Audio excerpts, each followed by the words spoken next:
Hey, what is up YouTube? This is TheTimeWizard here, coming at you guys with my New Jersey Edison Regional Report. So I'm going to give you guys my record and let you know about how the day went overall, talk about the venue a little bit, some of the things I saw and experienced there. So we'll be going over all that good stuff.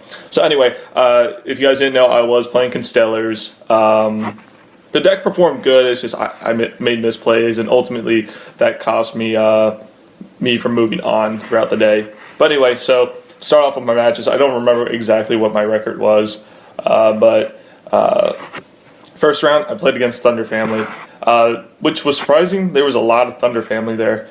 The guy made some very questionable plays. I had Pallades out. He tried going Starleash Paladimo, bounced it back, and then that was the extent of his play. Every time he tried to go for Maw Hunter or Paw Hunter, I always had to answer for it, whether that be my Pallades or my Book of Moon or Compulse or something. He just wasn't able to use their effects and actually do what the deck does. So I ended up 2-0ing him. I felt bad because I think I was one of the only losses to that guy throughout the day. I don't know how well he did. But anyway, game 2 I played against Boujans. I ended up getting 1-2'd in that. First game, he just had more advantage. The deck is pretty slow, and Boujans against Constellars is, I would say, a pretty fair matchup. Like, no one really has an exceedingly advantage, but I noticed that he was playing Horn of the Phantom Beast. One thing he did in game 1, he flipped both face down Horn of the Phantom Beast over at the same time. You know, he just went with both of them. You know, normally you go through with one, see if there's a response, maybe an MST, and then follow up with the other one, because otherwise then your opponent might just hold back on like an MST or something. But anyway, I noticed he did that, and I was gonna, say, hold on, I might have a response to one, but I didn't. But anyway, game 2, I was able to get my Pallades out, and I just kept bouncing everything back to his hand. He wasn't able to maintain presence on the field, so I ended up winning game 2. Game 3 now. This is where there was a bit of a questionable move that my friend told me I should have contested. He was there watching the game next to me. Ultimately, it was coming down to who was going to win the game. I had my Constellar M7 out. I had an Honest in hand. He had Yamato out, 2 face down, a face up Tenki, and another face down card. So I go M7, attack into your Yamato. He does the same thing what he did for first game. He flipped both Horn of the Phantom Beast, bringing his Yamato up extremely in attack. Actually, game 1, let me mention this before I go on into my story. I had a set Lance when he did the double flip on the Horn of the Phantom Beast, and I should have chained Lance to his Yamato, so he wouldn't at least had run over my monster and then drew 2 cards off of it. That was a big misplay that I think honestly cost me the first game. Honestly, I probably should have won the second round match, but whatever. Anyway, back to what I was saying. I had the M7 Honest in hand. I attack into his Yamato, and he flips both of the Horn of the Phantom Beasts. Now, I forget my exact wording I said, but then I said okay, and he didn't have anything else to flip over, and I said, all right, damage step. And then he goes and flips D-Prison. Now, if you guys don't know, you can't activate D-Prison during the damage step. So at that point, he realized, yes, I do have Honest in my hand, so he was trying to prevent me from even bothering to use that. And now, I should have called the judge over as soon as that happened, but I didn't even think anything of it at the moment. It was just like, tensions were high. It was just like, I want to get through this game, I want to win it, move on to the next round. You got to pay a lot more attention, and that was ultimately my mistake, letting him do that. Otherwise, I don't think he would have had nothing left on the field. I would have just gained presence and then ultimately won the game. So, ended up losing that round. Round 3 came along. I'm not sure exactly what the deck he was playing, but it was some sort of TG Psychic deck or TG Stun deck. Game 1, but I really don't know what psychics do. All I know is they pay life points, they banish stuff, and then they try and regain that back through their combos and whatnot. And they're all Earth type, and they can make Barkion, which he did quite often. He made Barkion in actually all 3 of our games. First game though, he just had the advantage. He got Barkion out, couldn't do anything about it. Game 2, he was able to get Barkion out again. I was able to run over it, but, or no, I bounced it back with Pallades, and then he got rid of my Pallades, and then he brought out that fusion monster that requires a dragon and a warrior to make. It's a 3200 attack. So I ended up Phoenix chaining that because it has a pretty nasty effect. So I didn't let him get that through. He ended his turn. I was able to go for a rank 5 then with the stuff in my hand. Made a Volcasaurus, smacked him for 32, and then overlay for Guy the Charger, and then beat him that round. Then the big misplay, I would say the biggest misplay of the day would probably be when Game 3, he brought up Markion again. I had sighted in my Veilers, and I had a set Fiendish Chain. He summoned his Barkion, and I was supposed to go Fiendish Chain, lock up his Barkion, he'd try using the effect, Veiler the effect, and then he's stuck right there. Because I don't think I had anything on the field to defend my life points. And he went to the battle phase, and I should have held him up and said, hold on, I have something for the like when you summon your Barkion. But instead, he went straight in the battle phase, and I just didn't even, like, the same thing of last round. I just got in the heat of the moment, just was like, all right, I'm trying to win the game, not even thinking about it too much. I didn't think my plays through, and that's really a big thing. That will cost you games. So I flipped the Fiendish Chain, and then I forgot, Veiler only says during the main phase. So I screwed myself over there immensely. I don't think he had any more resources in hand. He also sided like in skill drain throughout our games, and that was really being annoying. Skill drain came in game 2, couldn't do anything about that. That's why I lost that.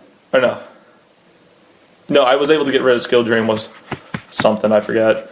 But then he tried flipping skill drain game 3, and I had an MST. I was sitting on it, but yeah, that was the biggest misplay I'd say during the day. Round 4, I ended up dropping. I went up to the table, just asked the guy what his name was, what he was playing, and then I decided I was done for the day because the whole day didn't start until about 12:30.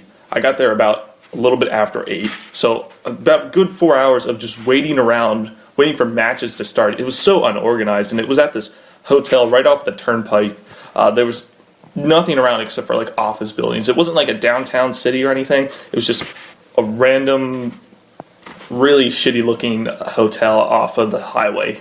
And we weren't even sure we were in the right place when we first pulled up, because it just there were really no cars there from what we could tell, and it just looked very small from the outside. But we got in, it was overly crowded, and when we first walked in, there were people trading at the check-in desk, which I found was very I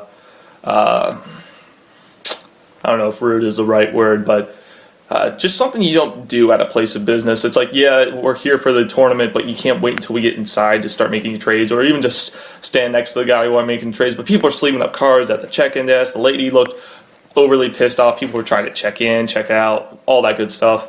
But people were trying to do that. And then once the line started moving, when we were all like gathered in this lobby, we started going down this hallway, and they start shuttling us into this room that looks like an oversized metal tent. Like, there were maybe 20 tables in there at best, and we're all looking around like, is this it? Is this the whole venue? Like, there's no way we're all going to fit in here. Like, how are they going to make this work? And there was really no instructions of what was going on. They were just yelling at us to move and stuff, and get in line, and just, it was so unorganized. And then eventually, we were lining up, that was like a secondary room, we were lining up to go into the main, like, ballroom, if you want to call it that. So, we ended up finally getting there. There were much more tables. We were able to register pretty quickly, because we were one of the first few people there, maybe like 200th or so. I think the whole venue held maybe 600 to 500 people, because I think the highest table I was ever at was 272, and that was my first game. And that was like in that metal tent with chandeliers and stuff. It was really weird. I wish I took a photo to show you guys, but I didn't record anything while I was there. It wasn't worth it. But they ended up actually turning away 200 people, so that's always disappointing. It's like, you should really never have to turn away people. This was like the first regional I had ever gone to that was never in Philadelphia. Philadelphia, if you guys have ever been there, more rooms than you know what to do with. There's just so much space. Everyone has room, and if they need extra room for more people than they expected, they can always open up another room. They have that stuff available for us. So another big thing, bathrooms. This hotel did not have enough bathrooms to accommodate the amount of people there. Same thing, I'm going to keep comparing it to Philadelphia.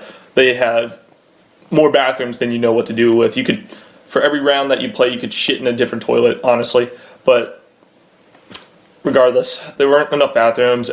From what everyone kept saying, it was absolutely terrible in there. Just people were uncleanly in what they do in there. I'm not going to really get into that. But anyway, not enough bathrooms, very unorganized. When first round came along, there was really no instructions. We didn't know who the head judge was. They did not have a clock with a timer for 40 minutes up on. They were asking people to keep track of it on their cell phones or whatever, and let the judges know when 40 minutes was up. That is very unprofessional, if you ask me. They should have had something ready. They should have had the judges at least keep track of that. Someone with a stopwatch, have the head judge take care of that. There were a lot of judges that weren't even in uniform, at least 2 or 3 that I counted. One guy was just wearing like a regular sweatshirt, the other guy was off like in a hoodie, and the one guy was saying how he kept getting overruled because people didn't believe he was a judge. Like, if you wear your uniform, people are going to believe that you are here officially as a judge. But, because of that, people kept calling for the head judge, and he was getting pretty pissed off, so he only can blame himself for that.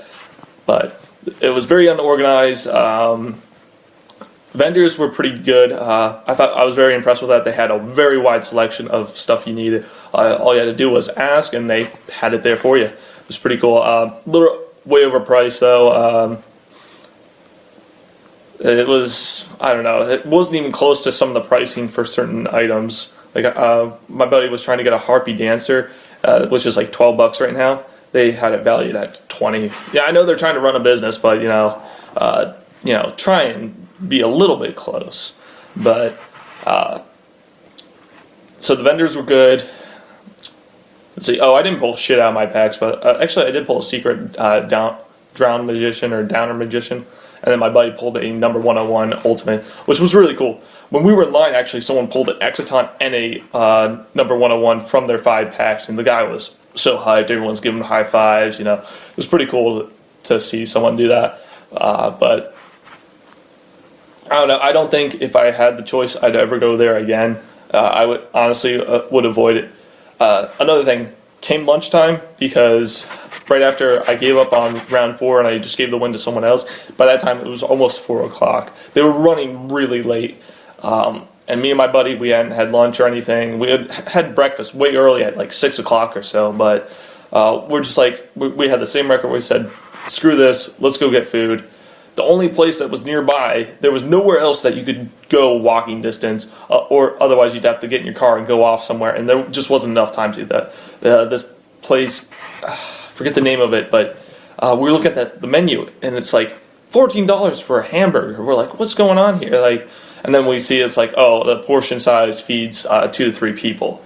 So, and we're waiting there trying to get our order, and it's just taking too long. So we're like, all right, you know what? We'll forfeit our fourth round. We'll come back and actually sit down and have a decent meal. So we're not rushed. Food was absolutely delicious. A lot of big meals. It was the definition of America in there, honestly. And I don't know. It would have been nice to have a place, like pick a venue that's close to other places that people have a choice to go get food from. It was like, it's either you eat at this place and get the giant meal for overpriced amount, or it's pretty much nothing unless you brought anything.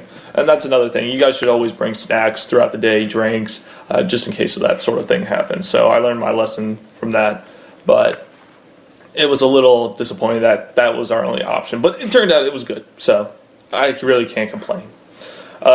So pretty much for the rest of the day after the 4th round, I just went on making trades. Met a lot of cool people, had some big trades. Everyone's always trying to nickel and dime you there. Everyone's trying to get the best deal from you. I was getting really annoyed with some people. By the way, if you do this, if you're buying cards from people at an event and you offer like 50 cents on a card, you might as well get the fuck out. Like, don't go lower than $1.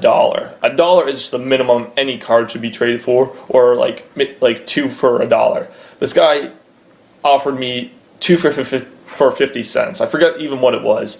And, you know, it was in my binder for a while, so I'm like, all right, fine. When we got to the end of the total, it was like $36.50, and he's like, okay, so 36 bucks? I'm like, no, 37. And he's like, why? I'm like, because otherwise I'm giving you 2 free cards for nothing. And he was so offended by that, and he's like, fine, if it really needs to be 37, I'm like, yeah, otherwise the deal's done, buddy. So you give me the 37. It's like, if you're going to offer 50 cents on something, round up, all right? But don't really go lower than $1. That's bullshit. Don't try and pull that shit. But I don't know. So that was pretty much how the day went. I scrubbed out, made some good trades though, so I try and salvage the day for that. But our buddy Repertoire 2, I was there with Repertoire 2 and Corey Slayer 13. I'll put their links in the description below. Go check them out. They'll probably have reports as well as I do.